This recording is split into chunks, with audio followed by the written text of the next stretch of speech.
परळीतील व्यापारी महादेव मुंडे यांच्या प्रकरणात 28 महिने उलटून गेलेत आणि त्यामध्ये संदर्भात पाहिले तर यासाठी देखील लाखून 7 महिने उलटून गेलेत. मात्र अजूनही तपास शून्यच आहे.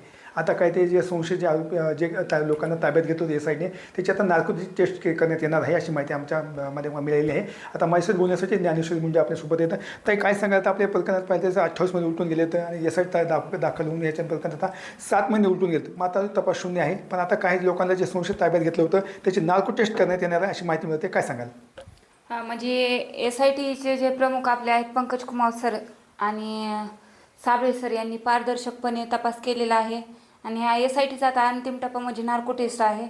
त्यांनी म्हणजे ब्रेन मॅपिंगमध्ये जेवढे आरोपी आता त्यांनी घेतलेले आहेत 6-7 जण ताब्यात, त्यांची ब्रेन मॅपिंगमध्ये ते पॉझिटिव्ह आलेत. पण आता नार्को करण्यासाठी त्यांनी परळी न्यायालयात नकार दिलेला होता. म्हणून अंबाजोगाई न्यायालयामध्ये त्यांनी होकार देऊन आता म्हणजे उद्याच्या तारखेला त्यांची नार्को आहे.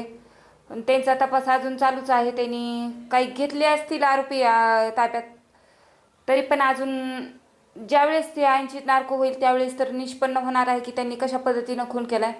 आणि म्हणजे आमचा ज्यांच्यावर संशय होता आणि आम्हाला जे पोलिसांनी सांगितलेलं गेलं होतं की फोनमुळे तपास थांबलेला आहे, मग आम्ही पंकज कुमार सरांना त्या माहितीनुसार तपास करायला सांगितलेला होता. मग त्यांनी योग्य पद्धतीनं तपास करून ते त्यापर्यंत गेलेले आहेत. वाल्मिकराडच्या बंगल्यावरचे जे पोरं होते त्यांचा बंगला सांभाळणारे ते पूर्ण म्हणजे 6-7 जण जे आहेत तेवढे त्यांचे ब्रेन मॅपिंगमधून ते पॉझिटिव्ह आलेले आहेत आणि त्यांची उद्या नार्को आहे. या संदर्भात तुम्हाला जे CIDचे अधिकारी त्यांच्याशी तुमचं कधी बोलणं झालं होतं? म्हणजे पंकज कुमार सरांशी बोलणं म्हणजे मी ज्या वेळेस सुप्रियातांना बीडला भेटायला गेली होती त्यावेळेस दुसऱ्या दिवशी जाऊन मी पंकज कुमार सरांना भेटले होते. त्यांनी पूर्ण मला माहिती दिली होती.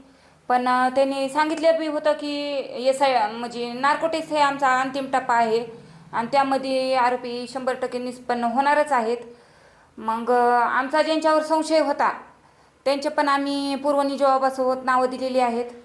आणि मग आता आमचा तर वाल्मिक कराड ह्यानं तपास थांबिला, मग ह्यांनी तपास का थांबिला याच्यावरच आम्ही धरून सगळं आम्ही पुढं चालत गेलो होतो ह्या केसमध्ये. मग जरांगे दादांच्या हातानं आपण यासाठी मुख्यमंत्री साहेबांची भेट घेऊन स्थापन करून घेतली.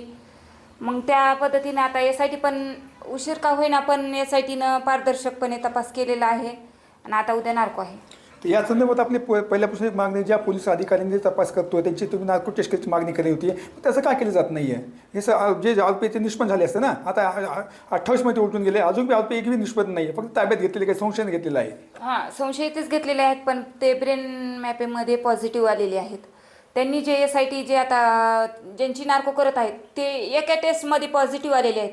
मग काहीतरी त्यांना त्याच्यात हे झालेलं असेल ना की ह्या केसमध्ये त्यांचा इन्व्हॉल्व असू शकतं. पण गोट्या गीते ज्यावेळेस आम्ही एसआयटी स्थापन केली त्या दिवशीपासून गोट्या गीते फरार आहे हे पण त्यांना माहिती आहे. सहदेव सातभाईच्या ह्याच्यात मोका लागून तो फरार नव्हता. पण ज्यावेळेस आम्ही मुख्यमंत्री साहेबांकडून भेटून आलो ते एसआयटी ज्यावेळेस अंबाजोगाईमध्ये ठाण मांडून बसली त्यावेळेस गोट्या गीते फरार झाला त्या दिवशीपासूनच. मग हे सगळी संशयाची दोरी त्यांच्याकडे जात गेली ना.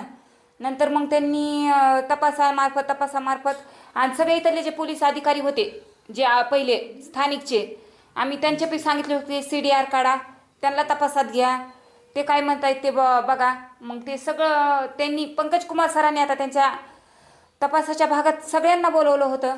सगळ्यांची चौकशी करून हे एवढे ब्रेन मॅपिंगमध्ये आलेले आहेत आता 6-7 जण जे आहेत ते, आणि त्यांना आता नार्कोला उद्या घेऊन जाणार आहेत. अजूनही गोट्या गीते सापडत नाही आहे तर पोलिसांचं अपयश म्हणायचं याच्यामध्ये? पोलिसांचं अपयश तर आहेच ना. पहिल्यापासून म्हणजे ह्या केसमध्ये जसं मर्डर झाला त्या दिवसापासून पोलिसांचं अपयशच आहे. म्हणजे आम्ही स्वतः दमदाटा हे करायला जर ह्यांना मदत करतो तर मग हे पोलिसाचं अपयशच आहे. तरी पण स्थानिक पोलिसांनी यामध्ये काहीच केलेलं नाही. जे स्थानिक पोलीस होते यामध्ये त्यांनी काहीच नाही. फक्त जे वाल्मिक कराड आहे याच्या फोनवर तपास थांबवला गेला. मग ह्यांनी तपास का थांबवला हे आम्ही प्रश्न घेतला होता की ह्यांनी तपास का थांबवला. यावरच आम्ही चालत गेलो आणि आता इथपर्यंत आता शेवटच्या टप्प्यापर्यंत आलो आहोत. आता म्हणजे नार्को टेस्टमध्ये सगळं तर निष्पन्न होणारच आहे, 100% निष्पन्न होणारच आहे नार्को टेस्टमध्ये. तुम्ही आता काही दिवसापूर्वी जरांगे पाटील यांच्याशी भेट घेतली होती, त्यांचं तुमचं पुन्हा काय बोलणं झालं होतं त्या संदर्भामध्ये? हां, दादांना म्हणलं होतं की एसआयटी अजून जरा म्हणजे उशीर करत आहे. काल इतका उशीर का होत आहे. पण दादा बोलले होते की मी जर ह्यांनी नाही केलं तर मी अजून मुख्यमंत्री साहेबांकडं तुम्हाला पाठवतो आणि अजून आपण तपासाचा वेग वाढवू. पण SITवर आम्हाला विश्वास होता. म्हणजे पंकज कुमार सरांनी आम्ही ज्यावेळेस भेटायचं येताल त्यावेळेस सांगितलं होतं की ताई 100% आरोपी आम्ही हे करताल म्हणून, निष्पन्न करून अटक करतालच म्हणून. पण आमचा जे संशय होता वाल्मिक कराड आणि श्री गणेश वाल्मिक कराड याच्यावर, की ह्यांना कारण ते प्लॉटची दोरी त्यांच्याकडेच होती. मग प्लॉट मार्फत मारले का मग खंडणी मागत होते का मग लूटमारीच्या ह्याच्यात मग गोट्या गीते का फरार झाला. आम्ही असे प्रश्न पंकज कुमार सरांना विचारत गेलो की मेन म्हणजे गोट्या गीते का फरार गेला. अगोदर फरार झाला नाही पण SIT जवळ झाली त्यावेळेसच गोट्या गीते का फरार होतो. मग अजून बी गोट्या गीते तुमच्या हाती का लागत नाही, एकदम ते लपलाय तरी कुठे, असं आम्ही त्यांना प्रश्न केला होता. तर ते म्हणले आहेत जोपर्यंत आम्ही SIT तर आम्ही तपास करणारच आहोत आणि आरोपी अटक करून त्यांना कठोर शासन तर होणारच आहे. सत्य कधी लपत नाही हे तर आपल्याला पण माहिती आहे. आणि आरोपी निष्पन्न ह्या नार्को टेस्टमध्ये यापूर्वी आपण म्हणलं होतं की मी मुख्यमंत्र्यांशी काय जाऊन भेटणार आहोत. पुन्हा आता ज्या 5-6 दिवसापूर्वी पहिल्या इशारामध्ये मुख्यमंत्री आले होते, त्यांच्याशी तुम्ही काही भेट घेतली होती का या संदर्भामध्ये? नाही, मग माझं सगळं मन होतं की मुख्यमंत्री साहेबांना आपण तिथं जाऊन भेटा.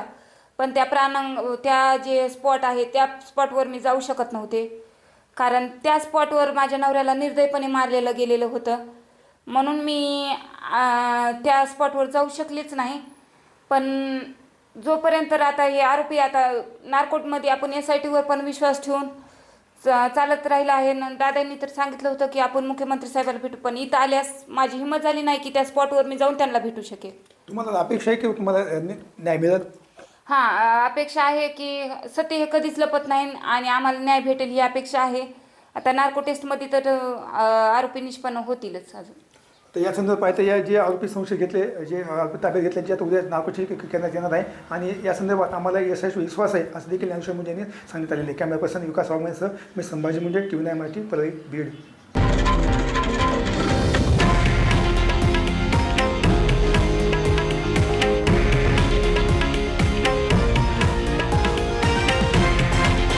हे आहे देशातील नंबर 1 न्यूज नेटवर्क आणि आपण पाहत आहात TV9 मराठी, एकमेव.